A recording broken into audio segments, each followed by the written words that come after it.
Hello and welcome to the Capital Gains Tax Solutions Podcast, also streaming on Expert CRE Secrets, where we believe most high net worth individuals and those who help them, they struggle with clarifying their capital gains tax deferral options. Not having a clear plan is the enemy, and using a proven tax deferral strategy, such as the Deferred Sales Trust, is the best way for you to exit highly appreciated cryptocurrency, real estate, business, save a failed 1031 exchange, so you can create and preserve more wealth by deferring millions of dollars of capital gains tax. Hey, I'm your host, Brett Swarts. In each episode, I'm joined by some of the best real estate, financial, crypto business minds in the world, where they share their ideas, deal stories, and inspiration. So together we can make complex tax deferral strategies simple and passive income plans achievable. I'm so excited about our next guest. I had the privilege to meet her in person at the best ever real estate conference last week.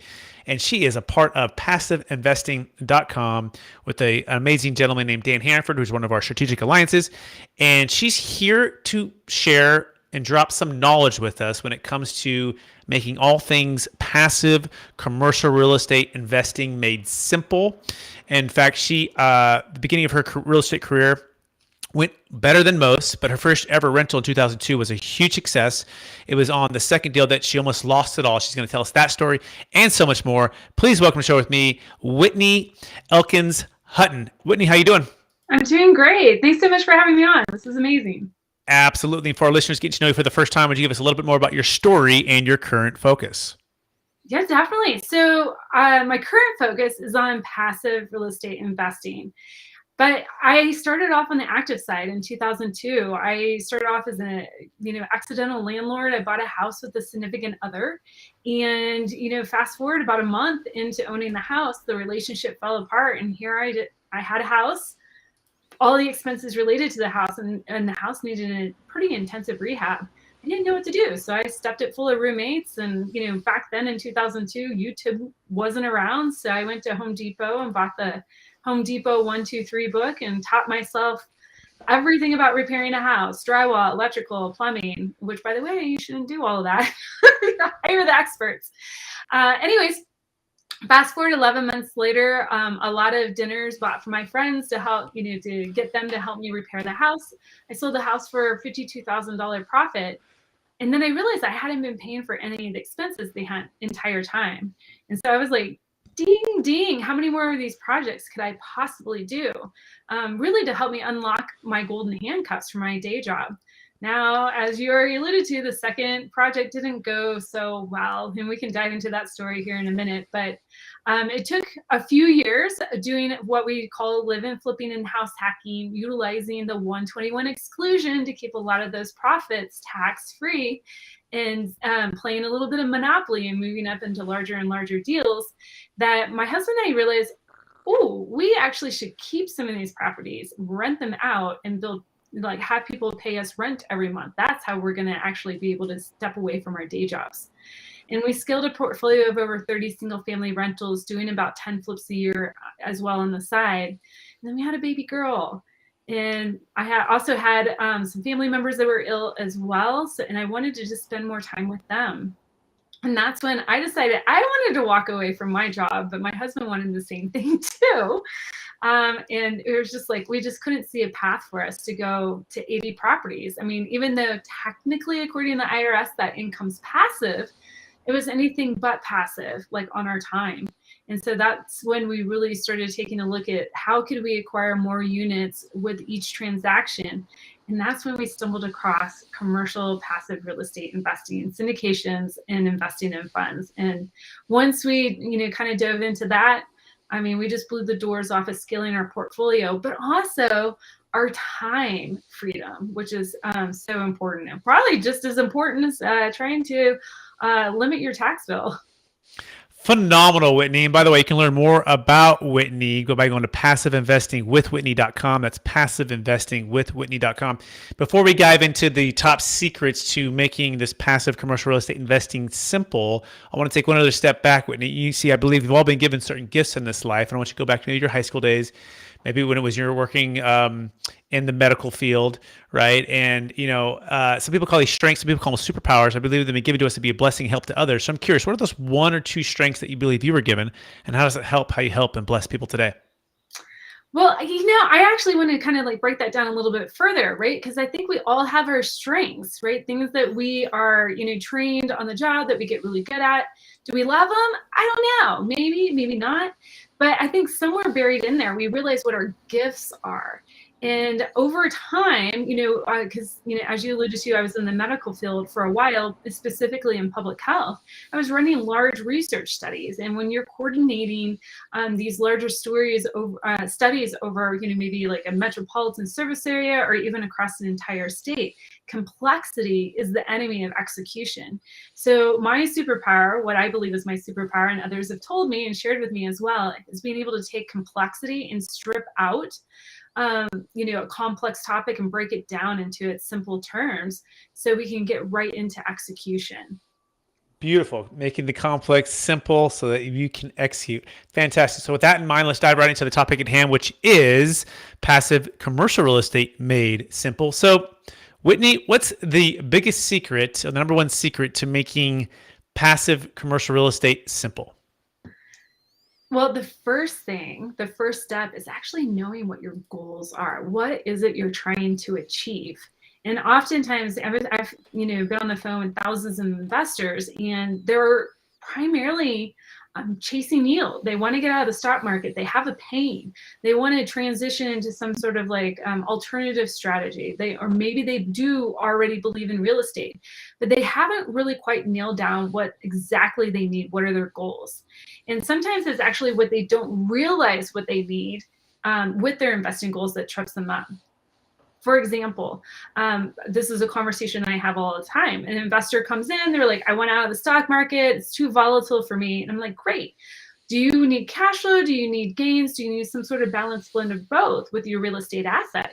And they'll be like, oh, I don't need the cash flow right now. Just sign me up for the gains. They're already thinking like kind of like a retirement plan. I'm going to use this 30, 40 years down the line. And I'm like, okay, what happens if you lose your job tomorrow?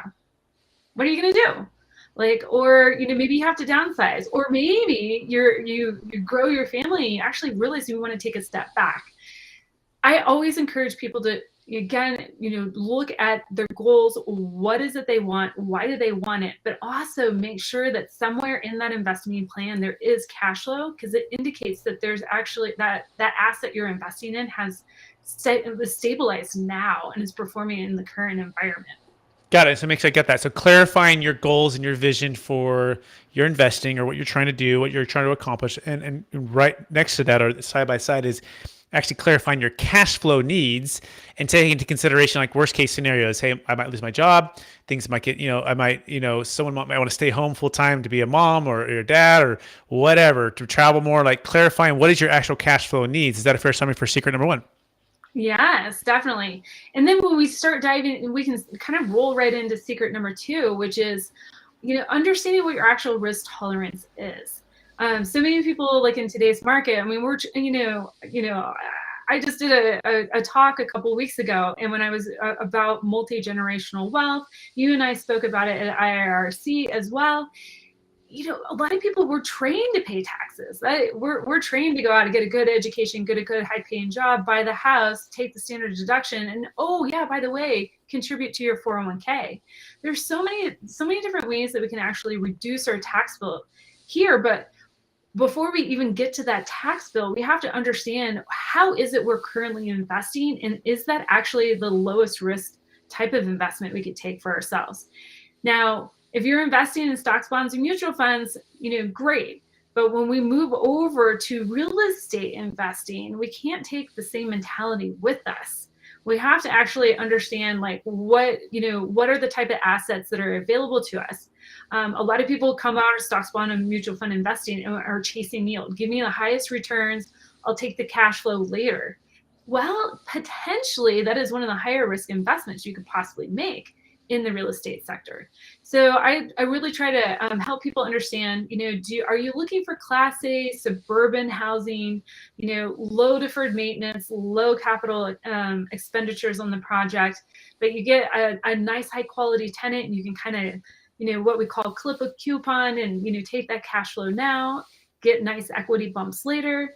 Or are you looking for more of a, on the opposite side of the spectrum, a development deal where it's ground up and you have a lot of potential risk with what we call entitlement, getting all the permitting to be able to convert the land into the highest best use. And then also building the actual project. We've got supply, risks that are coming into the business plan. We have labor risks that are coming into the business plan. And then if you're going into like a residential project, hey, just tenanting the project. How do you get it all tenanted? So there's a place for all of those projects potentially in someone's portfolio, but what I really try to encourage them to look at, like based on what your goals are and what your needs, let's make sure that your risk tolerance is matching with those before we start like taking a look at operators. Perfect. Okay, so number one is clarify your goals and cash flow needs. Number two is what is your risk tolerance and how do you properly diversify perhaps based upon that risk tolerance, right? Understanding the different options and perhaps not over concentrating to a single asset type or a single product type or a single location, and really clarifying that. And then what's step number three or secret number three? Well, vetting the operator, right? The operator is the business plan. Okay. I talked to a lot of investors. I actually just got off the phone with one right before we hit record on the podcast. She has 32 properties. Fantastic. And she's like, okay, tell me what your returns are on your commercial deals. And I'm like, whoa, hold on. Like, let's date a little bit. Let's get to know each other. And that's exactly what investors should be doing is, it's a different type of mentality. We're in the market. You're chasing yield here, in a private equity investing. You can also chase yield on the deal, but you want to know who the jockey is riding the horse, not betting on the horse. And so really secret number three is learning how to vet an operator that, intently. Okay, case in point. You identified your goals, you identified your risk tolerance. Now you start going online or going to real estate conference or networking with other investors to get a Rolodex of operators to interview. You gotta hop on the phone with them and actually get to know them, right? You have to, understand, build that level of trust, and it goes both directions. Who are they? Like, have they been in real estate for a long time? What is their track record? Have they had any exits? How have the exits performed on the properties? Who is on their team? Okay, if they're a solo operator, for me, that's a red flag. I want somebody taking care of my money like it's my money. Okay, so I want them watching over it full time. Okay, then we can dive into like, what is their actual philosophy? Or, again, we call it business alignment, is what their investment strategy is and the type of asset they're going after actually aligned with what your risk tolerance is and your investing goals. Okay. Fantastic. That's great. Yeah. Let me encapsulate that because that's really big. So it's vetting the operator, right?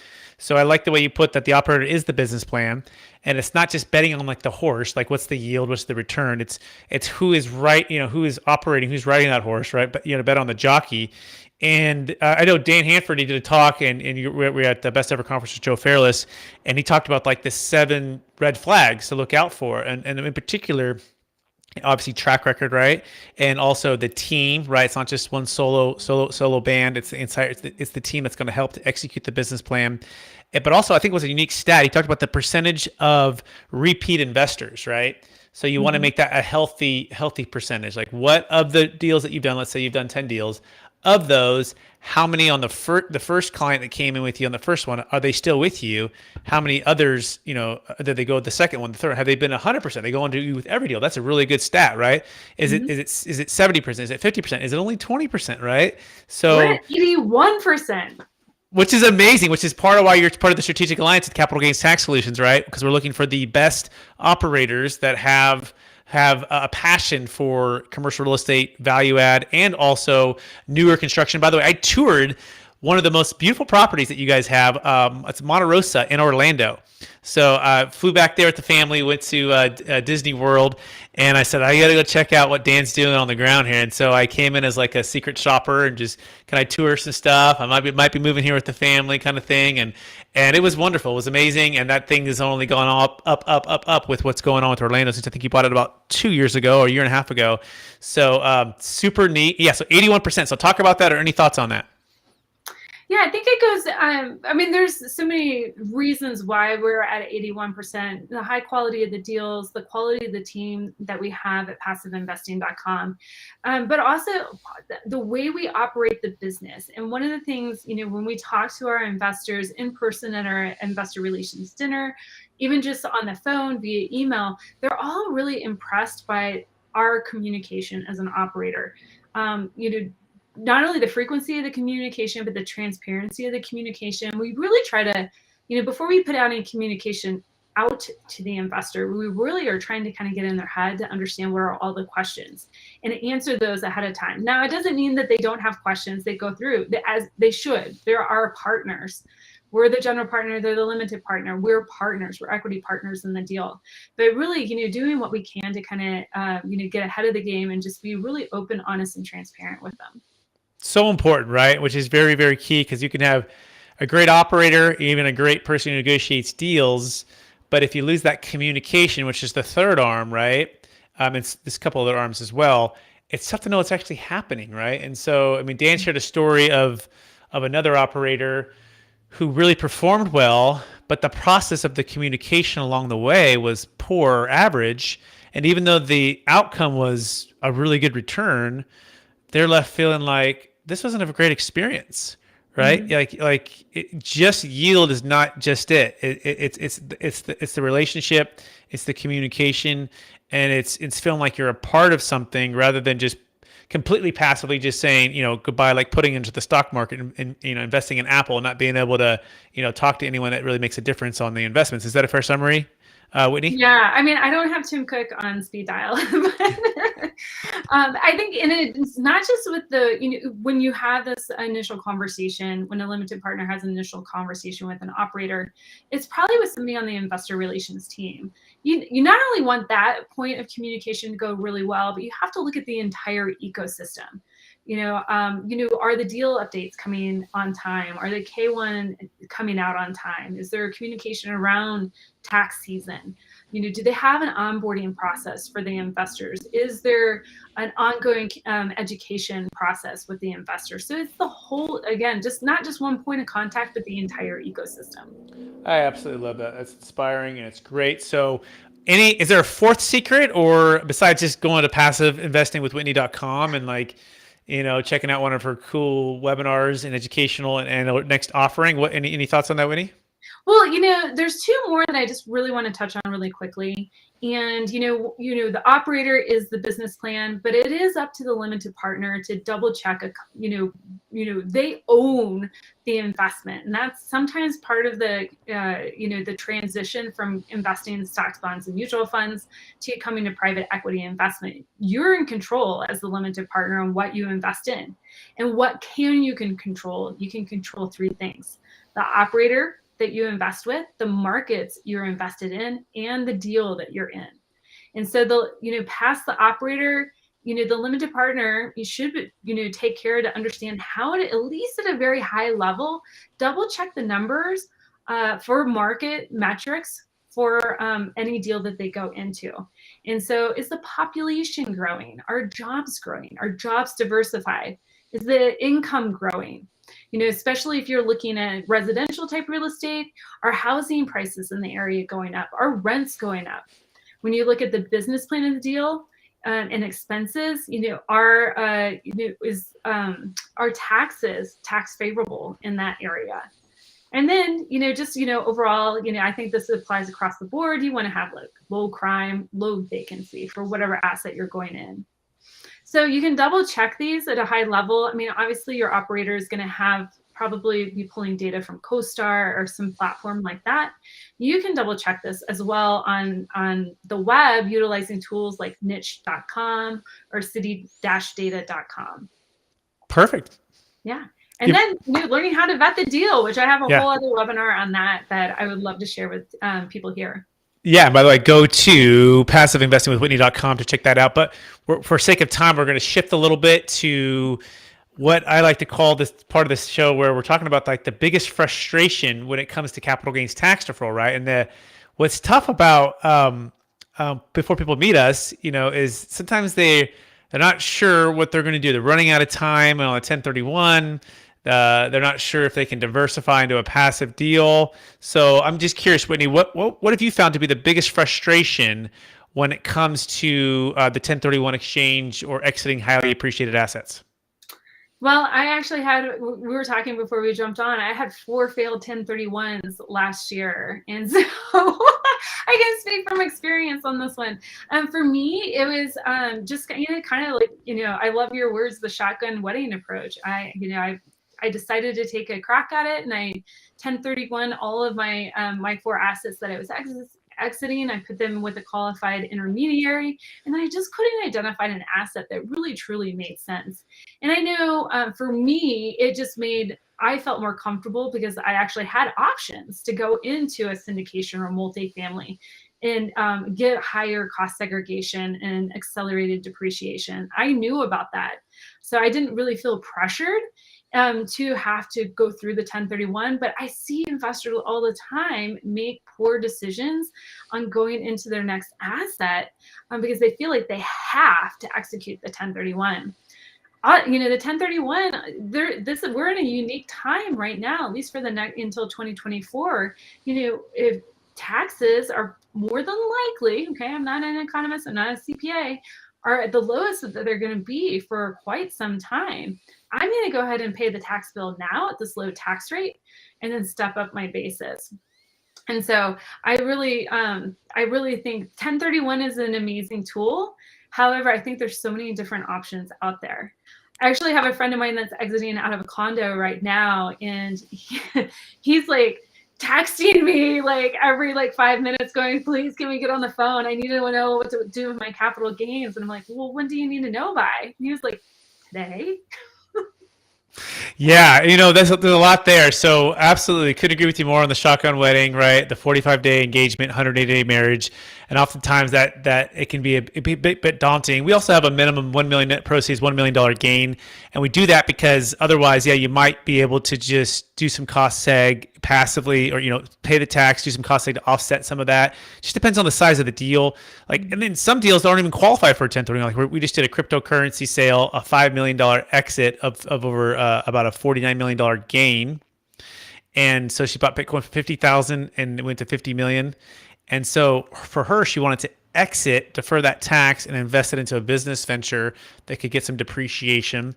So we talk about this idea of it's no longer about cash flow, it's about tax flow. And by the way, it's always about cash flow, but it's increasingly more about tax flow because how you exit matters, because it's 30 to 50% capital gains tax depreciation recapture. And if you're not investing in things that give you like cost segregation, accelerated depreciation, and or cash flow that can be offset by that, then you're putting yourself in a disadvantaged tax flow situation. Even though you might have some good cash flow or good high income, Robert Kiyosaki says it best when we want to be on the right side of the quadrant, which is a business and an investor, because you get the best tax treatments rather than a W-2 or self-employed. And when you understand how to unlock that, and by the way, we have a cool thing called a Deferred Sales Trust, where you never have to worry about a 1031 exchange ever again. You can defer capital gains tax on crypto, businesses, real estate, save a failed 1031 exchange. So you can invest when it makes sense for you. All tax deferred. You can go to capitalgainstaxsolutions.com. That's capitalgainstaxsolutions.com. But Whitney, any thoughts on anything I just said there, or any feedback?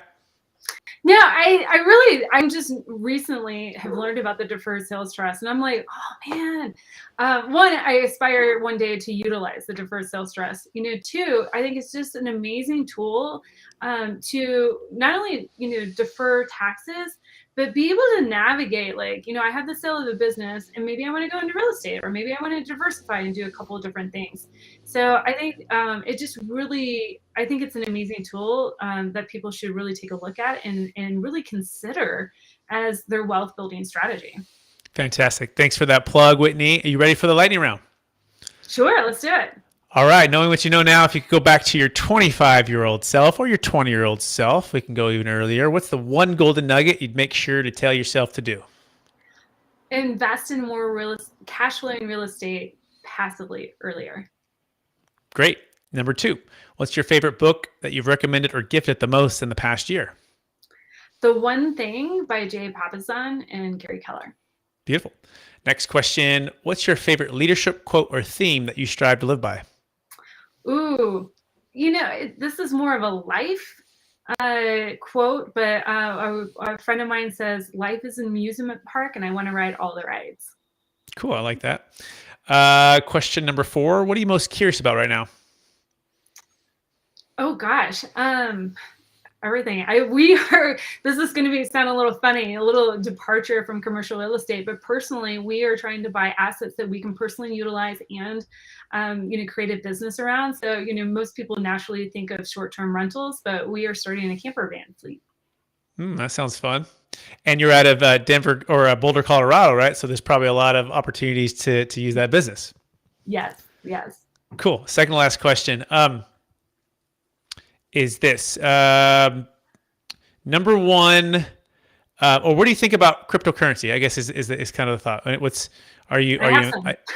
You have some? Okay, cool. I have some. Good. All right. And so just getting started, long-term holder, what, any thoughts on that? For me, I'm still kind of wrapping my head around like how cryptocurrency is going to end up playing out in the world. But I think, it's better to get in early and take that kind of asymmetric bet. And I'm just going to hold it for right now. Awesome. Last question. After all the people you've helped with investing and also in your previous working career in the medical field and in unlocking educational ways for people to create and preserve more wealth with real estate, how do you stay centered? What's the one habit that helps you stay centered in your values and stay encouraged to charge forward to reach new heights? I imagine people are probably looking for some sort of like really pearly golden nugget, but I think for me, it's putting on my oxygen mask first and figuring out what do I need for my own personal health and my body right now and my mind. And so I have a very strong morning routine, and that just sets the day for everything that I do. And then on a monthly basis, we do like a little family dream retreat. And so we're really not only connecting as a family, but really diving in to figure out, set our goals and intentions for the next year, but then breaking that down into 90-day targets and monthly targets. Phenomenal. Whitney, I want to thank you for being on the show. I want to thank you for sharing so much with us today. I'm more inspired. I'm better for it. I want to thank you for using the gift of making something complex very simple. And I want to encourage you to keep doing that to help people create and preserve more wealth in commercial real estate. For our listeners who want to get in touch with you, would you remind them one last time what's the best place for them to connect with you?